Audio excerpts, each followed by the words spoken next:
All right, well, good morning, good afternoon, good evening. I don't know when you're listening to this because this is the very first edition of the UP Power Podcast presented by your TV6 sports team, Kevin McNulty and Keegan Cooper. We're going to be doing this throughout 2024, and Keegan, I'm pretty excited to get into, well, obviously it's UP Power, so mostly high school and college sports happening here in the UP, but on days like today, the day after the Michigan Wolverines win the national title, we will also get into some national and professional sports as well. But Keegan, the idea behind this is to take a little bit more time to hash out all of the sports that we are covering. Right now, it's a lot of basketball and hockey, but what are you looking forward to here in 2024 with the UP Power Podcast? I mean, just so much to do, Kevin, so much to talk about, an opportunity for us to kind of sit down and talk about things we don't always get to on the broadcast, dive into some of these teams, where they've been, what they're doing throughout the season, you know, both at the high school level, some college level, and even,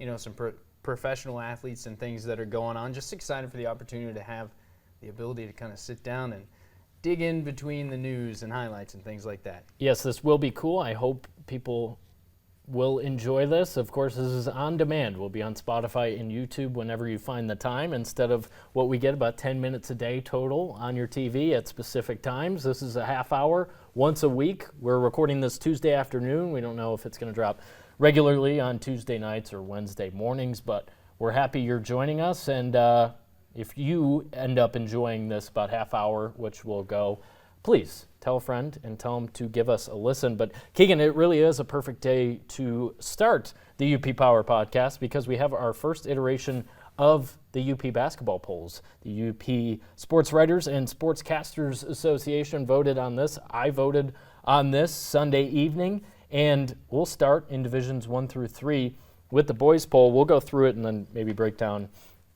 each team as we go, and we'll talk here and there about what we know about these squads so far. And obviously, all the teams listed here are the ones where we want to get out to their games in the next few weeks to months as we go forward. So in Divisions 1 through 3 on the boys' side, Iron Mountain unanimous number 1 overall. They're at 8-0. Then number 2, it's Kingsford, Red Cross Town, 8-1. They lost to Marquette last week. Menominee is at number 3 at 8-1.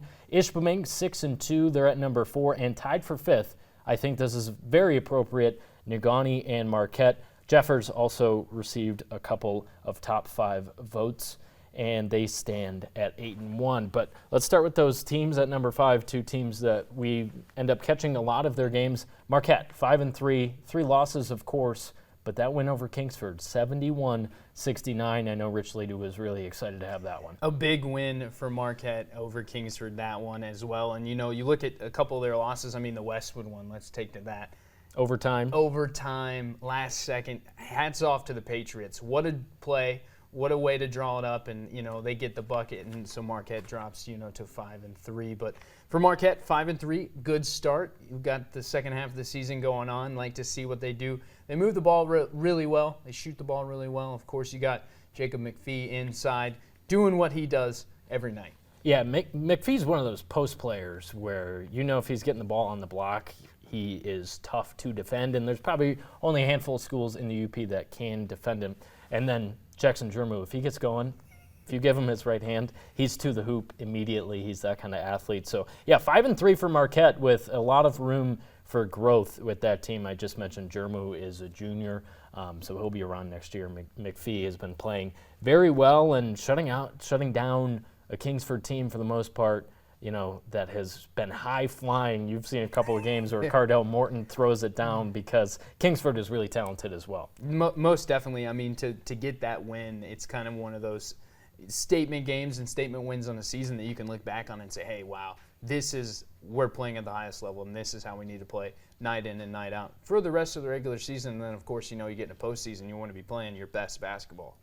So that's Kingsford. We thought it would be neck and neck with 1 and 2 between Iron Mountain and Kingsford. It still was, but it made it a little easier that Kingsford now has that 1 loss on its record. Let's get into Negaunee, a team that beat Marquette pretty easily, 10 to 15-point win they had at the Miners' place. But Miners standing at 8-3, and they look, you know, we'll talk about their girls' team in a little bit, but they look well-rounded. I think Ryan Saunders is a really good leader for that team, and they've been impressive and deserving of the number 5 spot right now.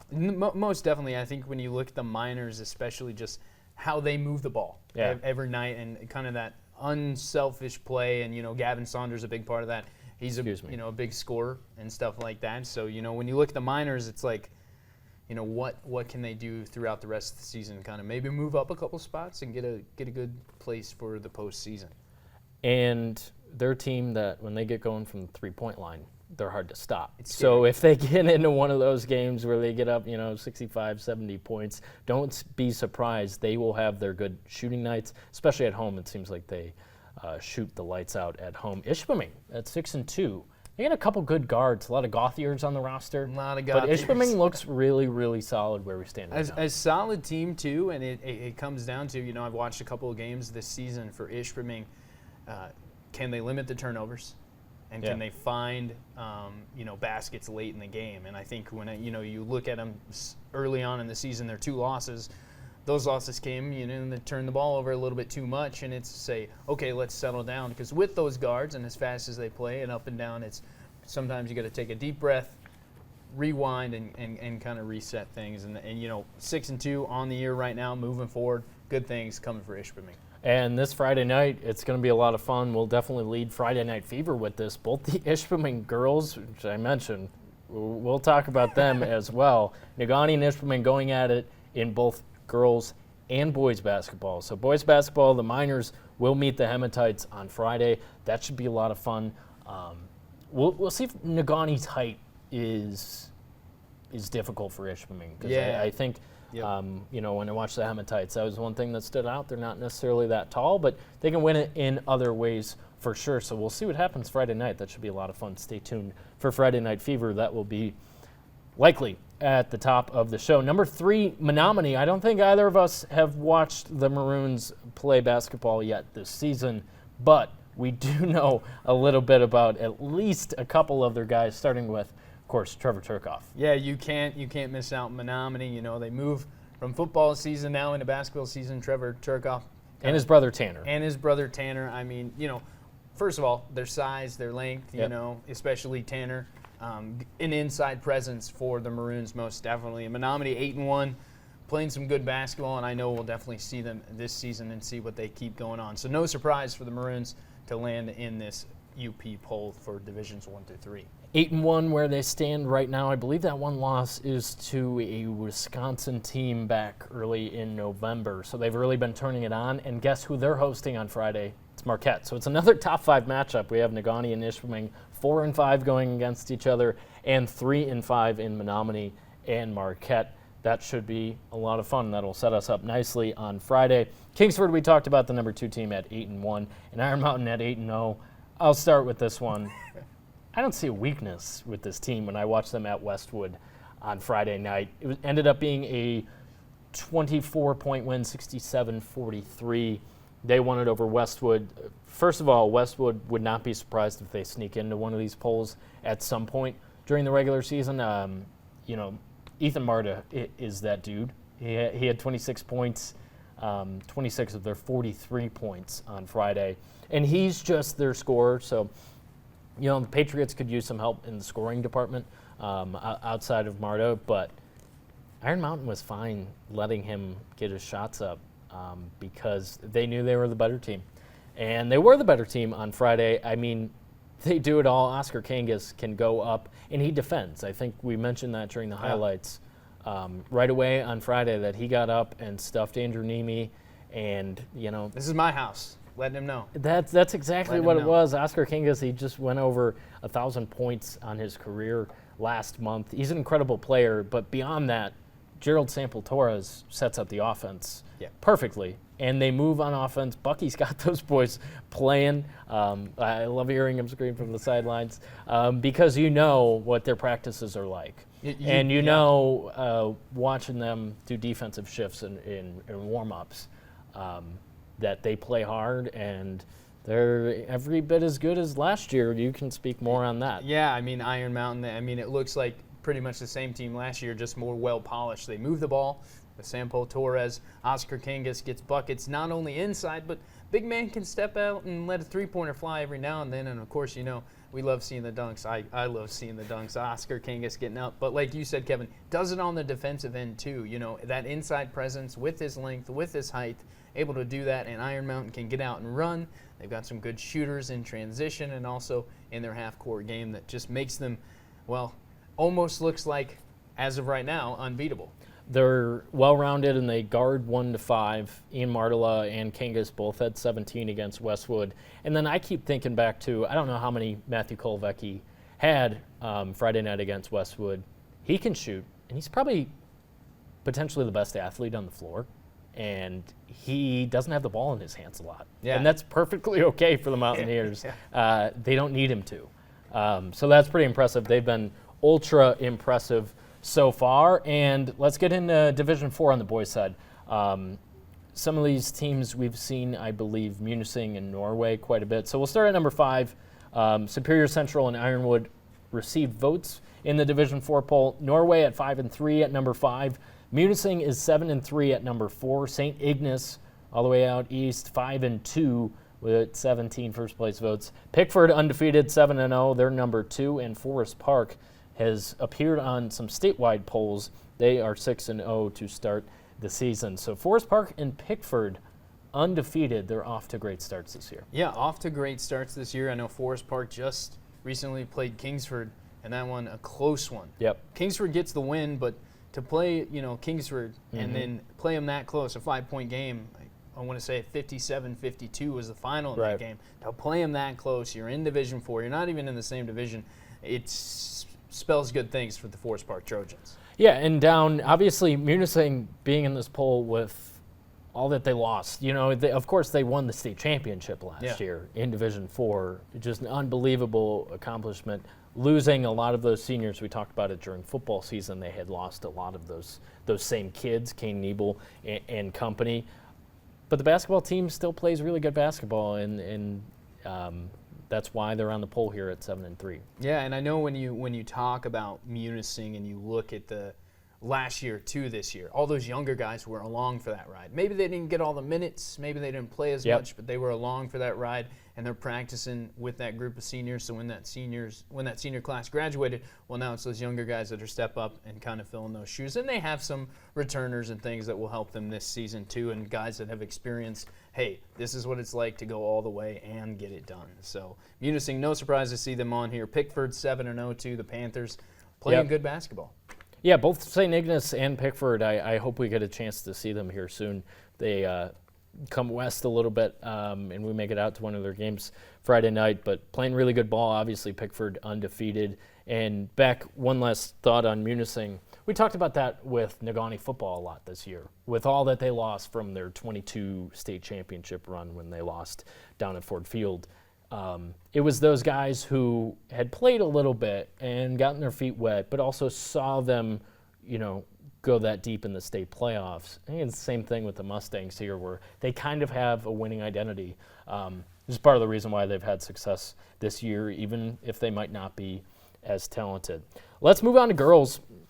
We'll move through here pretty quick, starting with Divisions 1 through 3. So receiving votes, Bark River Harris, Manistee, and West Iron County. West Iron County at 3-3. Danica Shamian was hurt with an ankle injury for a couple of those losses. So she's back, and the Wycons are obviously a lot better with an athlete like Danica on the floor. And then getting into the poll, Gladstone is at number 5 at 5-3. Westwood 4-2 at number 4. Sault Ste. Marie also 4-2 in the 3 spot. Houghton number 2 at 5-2. And Negaunee is 9-0, unanimous first place. Let's start right there. The Negaunee Miners, Ella Mason just eclipsed 1,000 points for her career as well. And just impressive. When you have a leader like that and you watch Ella Mason play, she stands out because she can do so many different things. Yeah, not only obviously, eclipsed 1,000 points, she can score the basketball. Let's get that straight. She is a great shooter. She uses screens. She can get to the basket by herself, but she also finds her teammates. You watch them play in transition. If she's not immediately open or thinks that she can get open, she finds the open person, and I think that's huge for a player who can not only score but also facilitate the offense. And at 9-0, you can see why they've had success, because they have a scorer like her, but also have, supporting roles that are also putting the ball in the basket, Kevin. 100%. And they're playing 2 freshmen big-time minutes, Kira Waterman and Gretel Johnson, it's one of the Johnson girls, is the freshman playing up on varsity. So, yeah, they do it all. And like I said, they have that leader in Ella. So we'll see where they're at. And we'll jump down to Division 4. It's no surprise that the number 1 team in Division 4 is the Ishpeming Hematites. They are 5-0 on the season. And, of course, these teams meet up on Friday night. So the Hematites, Maya Hemmer, only a sophomore, playing terrific ball, and I've gotten a chance to see them a couple of times. They play a brand of basketball under Ryan Riegel. He's fun to watch coach. That's what I like, going out to some of these games and seeing a coach where I'm like, I like watching the coach. Robin Martela, I like watching him coach. You like watching him coach. Definitely no, but to see the enthusiasm that they have on the sideline and how they are coaching and how it's like, hey, I need to tell you this so you understand, and that's how you learn, especially as a young athlete. Yeah. Maybe your freshman or sophomore season, and a lot of these athletes, when you look at these teams, they are freshmen and sophomores, and they're playing up on varsity, and so to get that experience and have that, it's an exciting thing to see those coaches do that. Yeah, and so it should be a great battle between Ishpeming and Negaunee. Real quick, Houghton 5-2, overtime loss to Baraga. Baraga, of course, appears on the Division 4 poll. Division 4 runners up a year ago. So Houghton's playing really good ball. Hope to see more of them soon. Westwood at 4-2. They lost to Negaunee pretty handily. I think that was a good wake-up call because they have Megan Marta and Isabel Marta. Really talented team that Annie Skews has. So we'll see if they can stack some more wins together as the Patriots move along. And Gladstone at number 5-3, I think, deserving of that number 5 spot. Most definitely. When you look at Gladstone, Lily Johnson putting the ball in the basket. I was just down there the other day watching their game, and head coach Andy Cretans was like, we got to take care of the basketball. We got to take care of the basketball. And I think for Gladstone, if they take care of the basketball for the rest of the season, going through the games and kind of limit turnovers and limit simple mistakes, that we're going to see them move up in this poll and a lot more wins in the win column. Kevin. That will be big for the Braves. When I watched them against Westwood, they were a little bit outmatched with Megan Marta and the Patriots. So it'll be good to see the Braves and see what they do. Tia Schoen, I really like, tennis player. We covered her during tennis season. Was outstanding on that court, on the tennis court, on the basketball court. She shows a lot of good things, too, as a guard, who's kind of a compliment to Lily Johnson. So we'll see what happens with Gladstone. Let's move on to Division 4. Receiving votes, Kearney Nadeau, Uintah Creek, and Stevenson. Tied at number 5, Munising, appearing both on the boys and girls side in Division 4. They're undefeated at 7-0. Ironwood is 7-1. They're tied for the 5 spot. Baraga, we just mentioned, 6-2. Lakeland and Hubble undefeated at 7-0. They are your number 3 team. St. Ignace is 6-1. They look legitimate again. And then, of course, Ishpeming undefeated, your number 1 team. Real quick, Baraga, 6-2, coming off that state championship appearance. Vikings return a lot, and that overtime win over Houghton was pretty big for them the other night. I think so, yeah. I mean, when you get into that, overtime, too, interests me because the nerves, I think, reset for, when you're in a high school game, you play the 4 quarters, and now it's, now we're playing more because we're tied. And for them, a big win, and I think a big, confidence boost to propel them forward the rest of the season. And knowing that they've made it all the way, they have that experience, they have those returners. Can they keep it going and possibly go on another run? And 6-2, I think we'll see them with a lot more wins this season. At number 2, St. Ignace, always very good. Again, hope to see them at some point here soon during the season. Lakeland and Hubble 7-0. Emily Jokela passed that 1,000 career point mark with 30 points, by the way. She didn't just do it. She needed 3 on Friday night to reach 1,000 points for her career. She added 27 to that. So she's an outstanding player. She can score. We'll have to see if they catch Negaunee at any point because I think those are 2 pretty comparable players in Jokela and Ella Mason. So we'll see if that happens at any point. Any other parting thoughts on basketball? I think just as a whole, we've had a lot of players this year eclipse 1,000 points, Kevin, and Yep. it's exciting to see those accomplishments for all those players and those teams to say, hey, wow, we've had some really great players come through, and some new names going to be added to the 1,000-point club for the banner. So yeah, I think that's a good first poll, a good first look at these teams, and exciting to see where they go on for the rest of the season. Yeah, and I'm glad there are a lot of teams receiving votes here, so we have the periphery of who might be sliding in if one of these teams goes down. Kingsford had that loss to Marquette, which probably brought Marquette into the poll. If they had dropped that game to the Flivers, they wouldn't have been in the boys' poll for Divisions 1 through 3.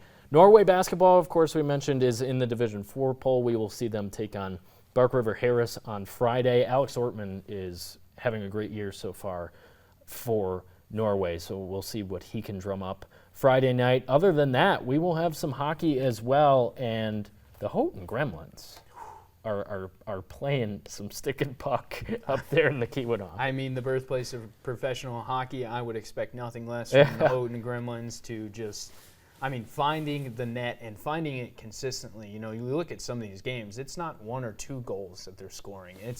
I have it right here. This past weekend, back-to-back 7-2 wins, both of them exactly 7-2. So that's 14 goals in 6 periods against DeWitt and Novi this weekend. So they are really playing an outstanding brand of hockey. We'll continue to bring those to you. They take on Brother Rice from Bloomfield Hills this weekend. So that should be a lot of fun. That's one of the 2 teams Marquette has lost to. The other team is Houghton. So Marquette hockey has not lost since November 21st, that game against Houghton, and they won 9-0 over Big Rapids on Friday. So Marquette is looking pretty good too. Yeah, I think big statement wins kind of this past week for both Houghton and Marquette, and it's like, hey, we're rolling here, and we want to keep it going, And I do believe that they will. Always fun when those 2 teams meet. They've always had good programs, probably will always have good programs, and so exciting to see them having success early on in the season. And those are fun games to cover for us, so keep it up, Gremlins in Marquette.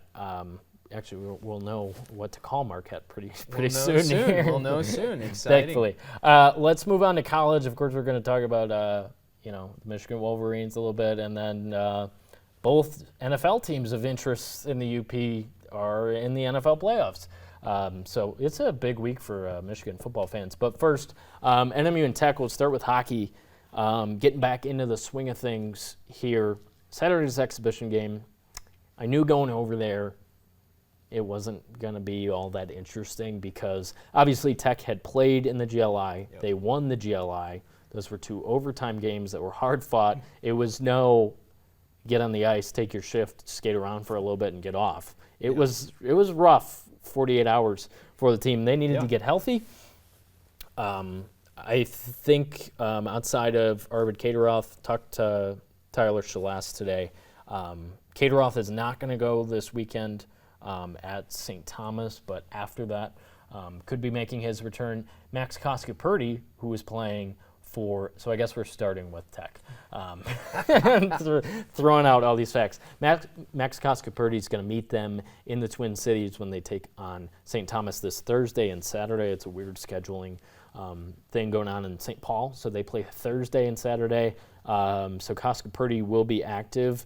And let's talk a little bit about who Tech played in that exhibition, meaning who they had out on the ice. And they had the line of Austin Swankler, Rylan Mosley, and Isaac Gordon out there. Gordon found the net. Swankler assisted on both of Tech's goals on Saturday. So if that exhibition counted, Austin Swankler would have 4 points already in 3 games, which is pretty good. He doesn't have any goals himself so far this season. But I think that was probably the right move by Joe Shawn to get that line out there together and build some more chemistry between them, and Tech is very dangerous with Swankler in the lineup. Very dangerous indeed, too, and I think it's only a matter of time before we see him find the net, and if that line gets going and Swankler is scoring some goals and the other lines are doing what they're doing. And then you think about Chase and Logan Pietola, too. Yeah. And how they've been playing, especially in the GLI. Scary. They're scary, and they have a terrific opportunity in the next 2 weekends. St. Thomas, then Bemidji at home, Remember, they blew a 4-goal lead to Bemidji at their place. Those are the two teams ahead of them in the CCHA standings. So, as I phrased it to Tyler Shalast this morning, is what an opportunity you guys have over the next 2 weeks. And he acknowledged it, and it's like, yeah, we better be ready to play our best brand of hockey, and we'll see if that's the case, and if the Huskies can slide up the CCHA standings a little bit. Most definitely, and of course you can't forget about goaltender Blake Piettel. His GLI performance just he started slow to the season. Started slow, and then I think GLI was that thing where he kind of found his game again, and now he's where he needs to be. Well, think about a fifth-year guy. Obviously has a lot of goals for this season being his last. And you put him in that environment down in Grand Rapids, which was terrific with the two fan bases, both represented very, very well, and doesn't allow a goal in overtime, doesn't allow a goal in the shootout, and Tech ends up winning the thing largely because of Blake Piettel. That's just who he is. He's an All-American after all. Let's talk about NMU. 7-2, they win the exhibition on Saturday. They hadn't played since the Tech win on December 9th. Almost a month. And if they didn't play in the exhibition, it would have been over a month that they hadn't been out there for game action. So they still skated everybody, but had their lineups out there. Andre Gantu's 2 goals. It's probably a good sign to see him going, even if it didn't mean anything. Yeah, and even if it didn't mean anything, I talked to head coach Grant Patolny today, and he just said, this was what we needed. We needed to play. We needed to have it, even if the game doesn't matter, to get everybody back out on the ice, to get our lines, to build chemistry, but also to give guys who may not get a lot of ice time a chance to say, hey, maybe I should get some ice time and things like that. Also, Northern all year has been flip-flopping on who's in between the pipes. You got Benny Alaz, you got Charlie Glockner, so who is it going to be? I know today, Friday, when they take on Lake Superior State for Game 3 and 4 of the Capo Cup, Benny will be in the net on Friday. So they needed it. They needed that. It's hard to go almost a month and not play, and then now you have to kind of pick up your season again or return to your season and get it. And, head coach Grant Patolny said it almost feels like a new season because it's been so long since they've actually played for, points in the CCHA. Something I like about college hockey, that there is a break. So it's, now, it's almost like an all-star break in, let's say, the MLB. That that's kind of the halfway point in their season. Now they have this break. I say both teams we cover closely in Tech and NMU underachieved in the first half. NMU maybe a little bit more just based on where the record is and where they stand in the CCHA, but now they have the second half with tons of opportunities. Obviously, a sweep in the Capo Cup would be pretty impressive, 4 games over Lake State. Yeah, they'll take the trophy down there, and as Graham Patolny said, and I love this soundbite, the trophy is riding down on the bus with us, and the full intention is to bring it back on the bus with us. So, expect them, especially after this exhibition game, even though it didn't really mean anything, a 7-2 win in an exhibition over Tech, I think, gives them a boost headed into the Capo Cup. And, they're looking for 6 points on the weekend. They're looking to sweep It's the that Capo time of Cup. year. It's that time of year. Where they need it. Yeah. Especially with a team in Lake State that they know they can beat because they did it twice. I think 3-1 was the final of both of those games. And that game will be heightened, because the rivalry is not what Michigan Tech Northern Michigan is, but it's still up there. It's good, and they're playing for something. They have a piece of hardwood on the bus that they don't want to give up. Yeah. I don't expect that they'll have to give it up because I imagine they'll at least grab one of these 2 games against Lake State. And then after that, about 10 days from now, look forward to this. Obviously, I mentioned Bemidji is at Tech. St. Thomas is in Marquette.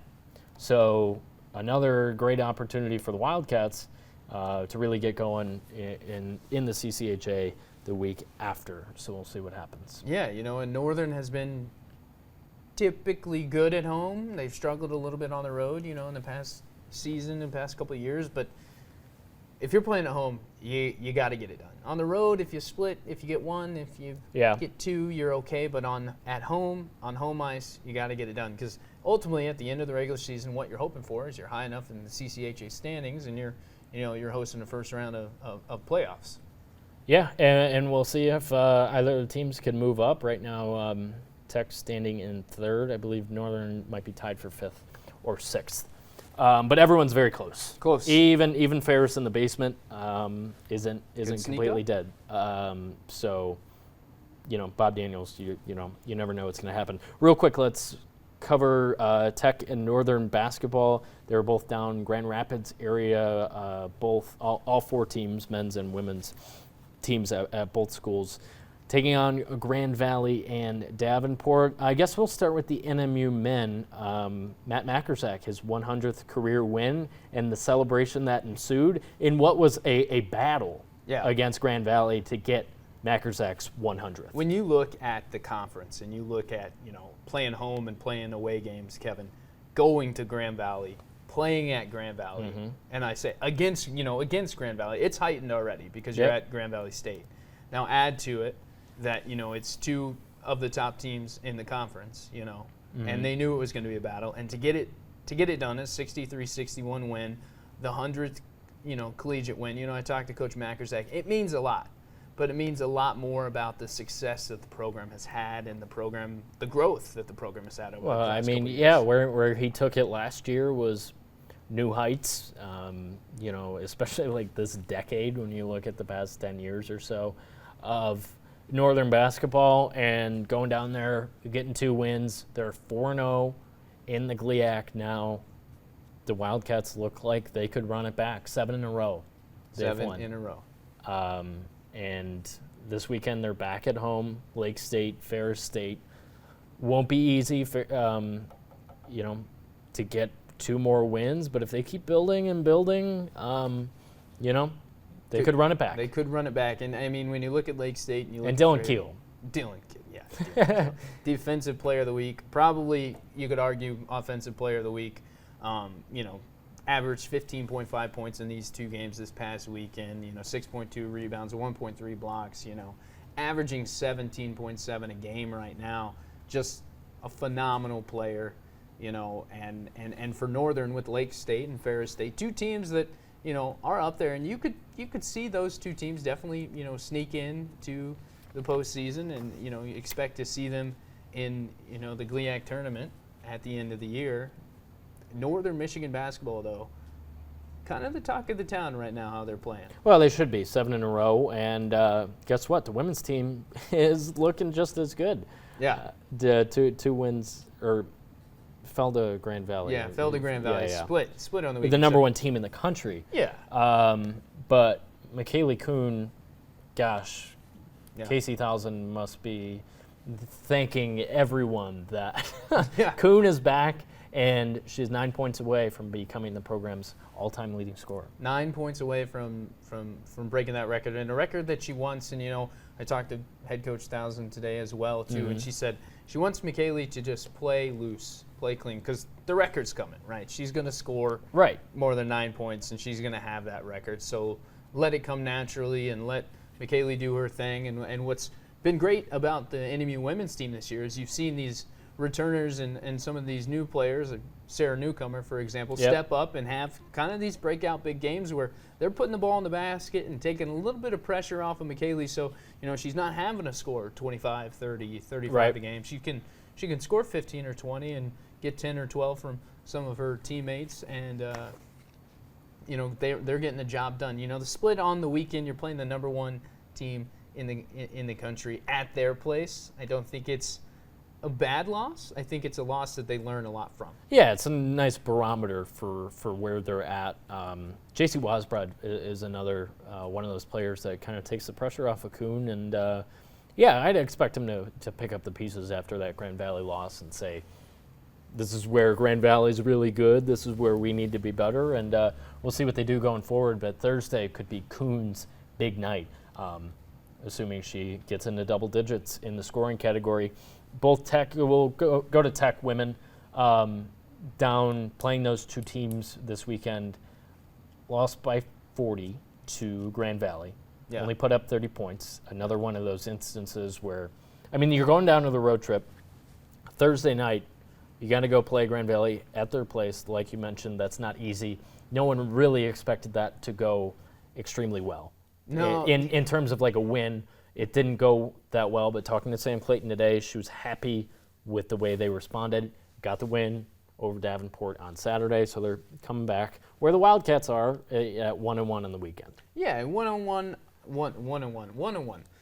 on the weekend, not bad. And again, you're playing the number one team in the country, and you got to be firing on all cylinders. You almost have to play perfect, and you do have to play perfect when you're playing the number one team in the country at their place, and they know that they're number one. And for the Huskies, I think it's pick up the pieces here. 1-1 on the weekend. You can't be super happy about it, but you can't be super upset about it either. Yeah, I think Clayton's assessment of their weekend was a little bit more flowery than Josh Bittner's assessment of Tech's weekend.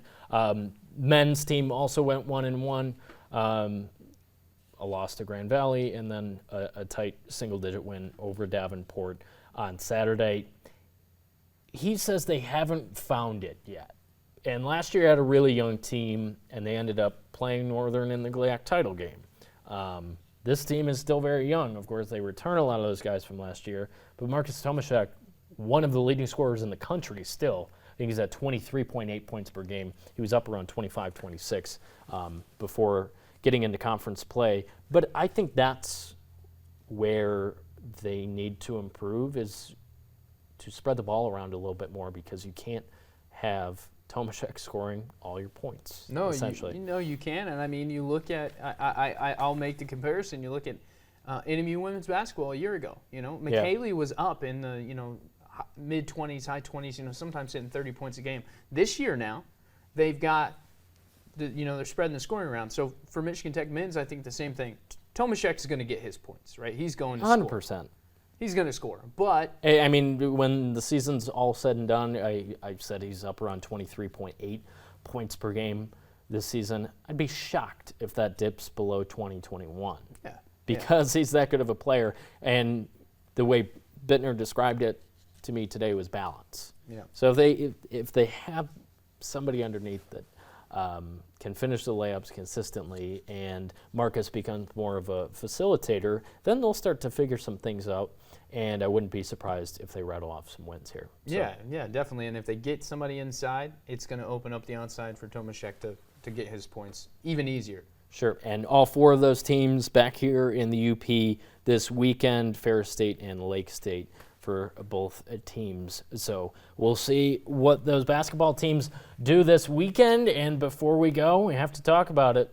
The national title game, 34-13. Michigan beats Washington 1-2. First, I want to say it felt right to me that as this era of the playoff is ending after 10 years and we start the 12-team playoff next year, it warmed my heart that if the BCS system was still in place, these would have been our two teams. At the end of the year, they were both 13-0 conference champions, and 1-2 undefeated. Of course, they were 14-0 after winning in the CFP semifinals. But Michigan proved they can win their way. I think that was my big takeaway. First, we'll start with our scoring predictions, which were off, but not crazy. Not too crazy. I had 27-23, and I told you this earlier. When it was 27-13, I was like, okay, if Washington makes a little comeback here, makes it interesting, which I'm Big Ten ride or die, so I did want Michigan to win. I'm not a Michigan fan, but I did want Michigan to win. Big Ten. Because the Big Ten hadn't had a title in 9 years since Ohio State did it. Yeah. But I did want Washington to come back a little bit so we get close to that 27-23. That didn't happen, 34-13, but 34, you had it. Yeah, I had 34-30, Michigan. And same thing. I thought Washington was going to make a push a little bit. I thought Penix Jr. was going to get going. He had 255 yards. He threw the ball 51 times, Kevin. And now look at that. 51 times he threw the ball. And you expected, I saw an over-under at 39 passes for Michael Penix, which I think is fair, but he ends up throwing it 51 times. Of course, when they're trailing, that makes more sense that they're airing it out. J.J. McCarthy threw it 18 times. Yeah. I think texted one of my friends in the first quarter after Donovan Edwards ripped off, I think, his first touchdown. It was before the second one. And I'm like, J.J. might not throw the ball 15 times. And I was right with where I was putting the over-under in how many passes McCarthy would attempt. But Michigan wins its first national title since 1997. First undisputed national title. That 97 title was shared with Nebraska. First undisputed title since the Truman administration. Wow. So 1948, I believe. Wild. So Michigan needed that to remain in the national conversation as one of the elite programs in the country. Of course, they're the all-time winningest program, all the tradition. Bo Schembechler is very, very proud. You know, it was a saying, "Those who stay will be champions," and they're champions. That was true. It's an old team, and I just heard that their 4 previous recruiting classes, so 2020 through 23, ranged from 9 to 17.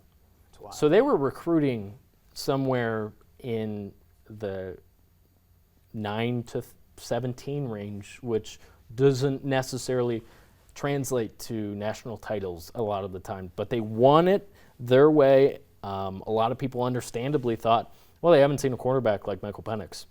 Sure, but Michael Penix hadn't seen a defense like that. And the way they disrupted him, the front 4 was outstanding. That even when Penix, who had an unbelievable year, is a runner-up for the Heisman Trophy, and deservedly so, even when he had throws to make, he didn't make them because he was so out of sorts. And look at him walking off the field, holding his ribs. They beat him up. They beat him up. And, I mean, you know, for Michigan fans, what did you expect? What did you expect for Washington fans, what do you expect the Michigan defense to do? Be nice? No. It's a national championship game. And thankfully no one was complaining about that. But, I mean, just the way they got to him on pretty much, you know, every drop back. Yeah. He was pressured, and I think he was only sacked one time. Only sacked one time. But he was all out of sorts. Of course, Dylan Johnson on the opening play re-injuring himself. That didn't help. But I didn't expect him to make an impact that Washington needed him to make in that game, considering where they ended up with 13 points on the board.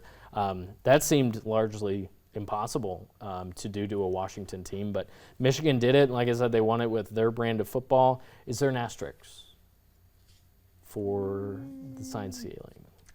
You know, I just don't. It's tough. I'll tell you where I stand. There shouldn't be. I mean, it should always be talked about. I think Reese Davis said this on ESPN after the game that it'll be a sub-headline when you talk about the 2023 Michigan Wolverines that Jim Harbaugh was not on the sidelines for 6 of those games. And they still won the national championship. They won all 6 of those games. Yeah. When it came time to beat the top 10 teams, which they've beat 4 top 10 teams in Penn State, Ohio State, Alabama, and Washington now. In their last 6 games, they weren't stealing signs. No, they weren't. They were the best team in the country all year. Yeah, and I mean they won the national title. I mean, and you know you don't want to put everything to statistics. You know you don't want to do that. But 303 rushing yards. Most ever in the BCS and college football playoff era. Zeke in 2015 ran for, he was up in the 200s, but Ohio State as a team ran for 297. But they eclipsed 300 rushing yards. Yeah. Donovan Edwards, out of nowhere. Where'd he go? 41 for his first one. I don't think he had a touchdown since October. No, 46 for his second one. And that first quarter, too, you knew. You kind of knew. You were like, you kind of knew.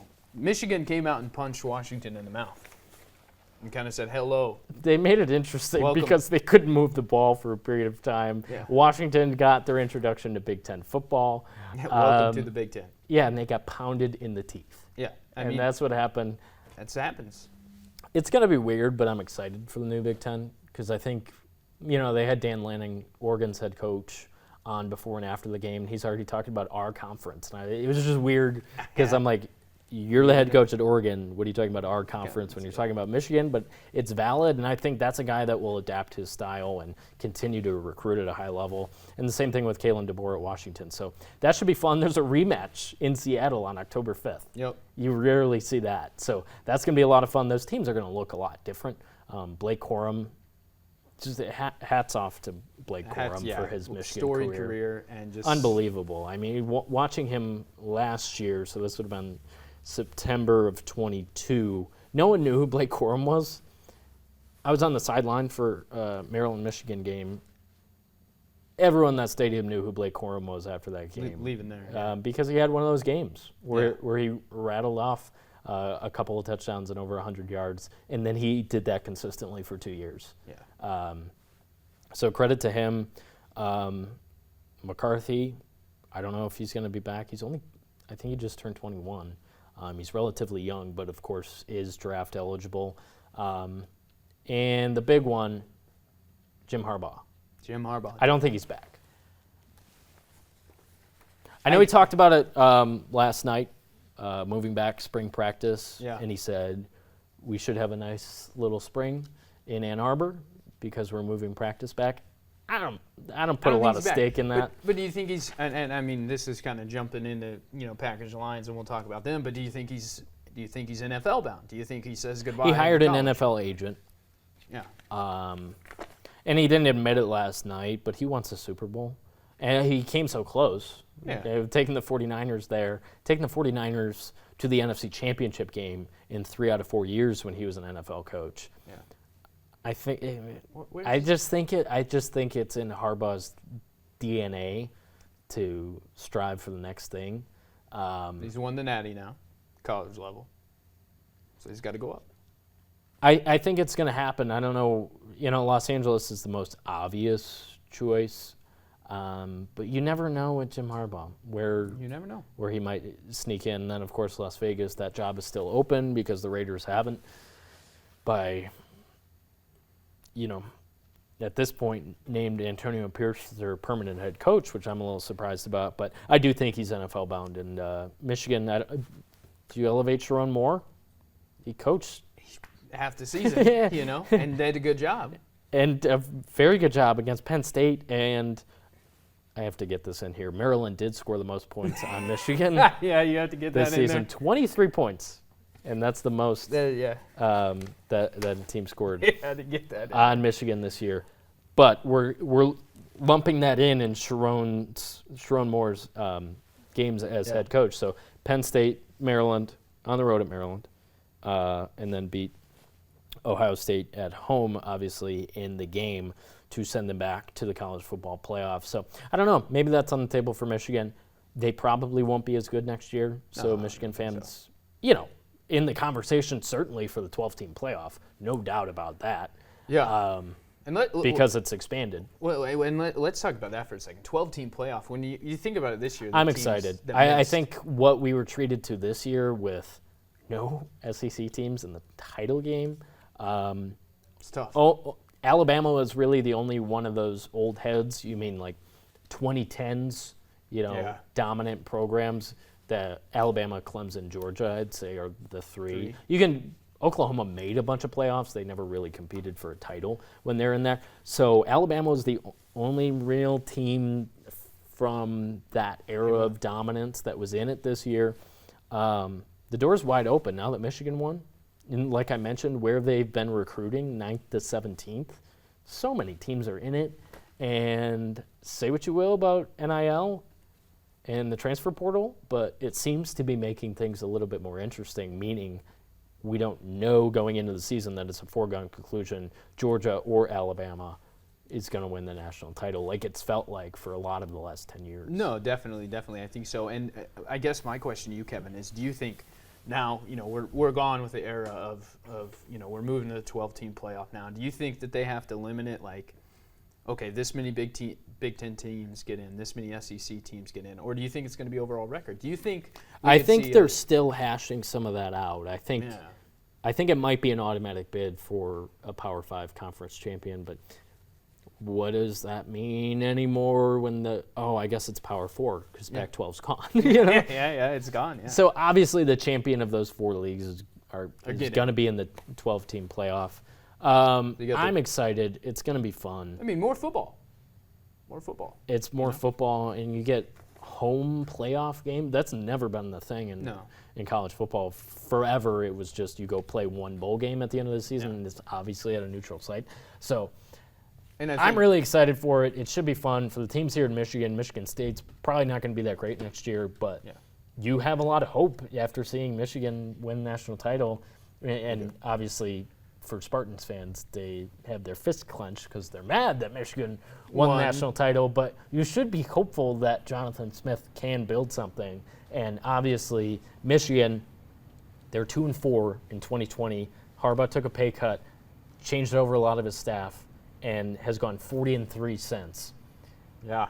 So obviously Michigan's in a good spot, even if Harbaugh leaves, I think. Is that all on Michigan?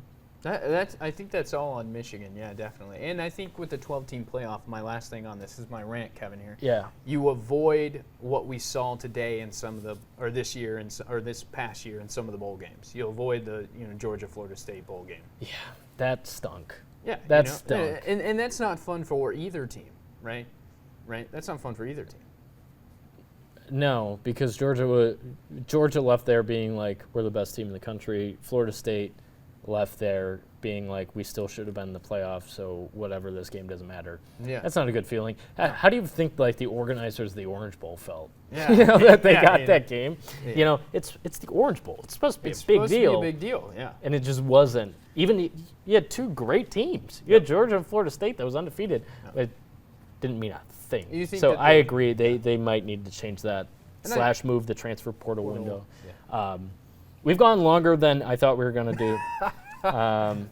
It's the first episode. That's okay. We'll see where we go. Like I said, we'll be here every Tuesday / Wednesday dropping the pod. It's a good time for us to get together, and this is the point of the podcast. This is everything we've been talking about for the last week. We've just been taking more time to hash it out. Real quick, with the Packers and the Lions in the playoffs, I imagine this happened at some point during the 2010s when Aaron Rodgers was in the playoffs every year, and then Stafford obviously made the playoffs a couple of times, never won the division. But you have the Lions that are playing at home against Matthew Stafford and the Rams, which should be crazy. The Lions will be favored. They're playing at home. I think Jared Goff might have more to play for than Matthew Stafford. I think so too. I mean, he might be playing for his job with the Detroit His job Lions. is safe. Yeah. Because this was such a magical year for Detroit. That I don't. There's no way, and based on the consistency he gave you, when half the teams in the league We're not consistent at the quarterback position because their guy got hurt. You have to give Jared Goff a lot of credit for being there throughout the season, and also when he played bad, like both the Bears games, I watched all 3.5 hours of that. He looked pretty bad, but he doesn't get rattled. He doesn't waver very much. So Goff obviously has a lot to play for. He loves Detroit. I think the Lions will win. Sean McVay is a terrific coach. So the Rams aren't going to get stomped. No, I think it will be Detroit's going to be a seed. Yeah. Deservedly so, because it's been since 1993 at the Silverdome that they played a playoff game in the state of Michigan. So that should be fun. We'll see if they move on. Lions the 3 seed, Rams the 6 seed. Packers have to go down to Dallas, AT&T Stadium, to take on the Dallas Cowboys, led by Mike McCarthy. So you have the predecessor and the successor going at each other. And just for the Packers to be in the playoffs this season to win is really very impressive because it was Jordan Love's first year as a starter. He threw for over 4,000 yards, was really, for the most part, by and large, when you look at the totality of the 17 games, was everything you had to. He threw for over 30 touchdowns. You couldn't have expected more from Jordan Love during the regular season. No. That said, going down to Dallas, it's tough. You're not playing Justin Fields and the Bears at your place. No.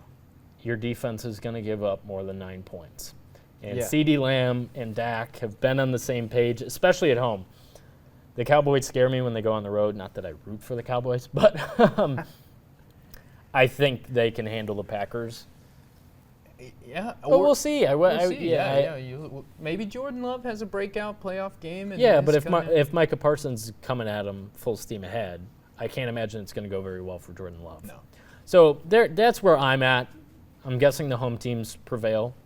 We'll see. It'll be a lot of fun. Both teams play on Sunday, so the Packers are in the early window on Fox, so both on our networks, and then the Lions on Sunday Night Football. Mike Tirico, Chris Collinsworth, and company will be there. It'll be on our networks.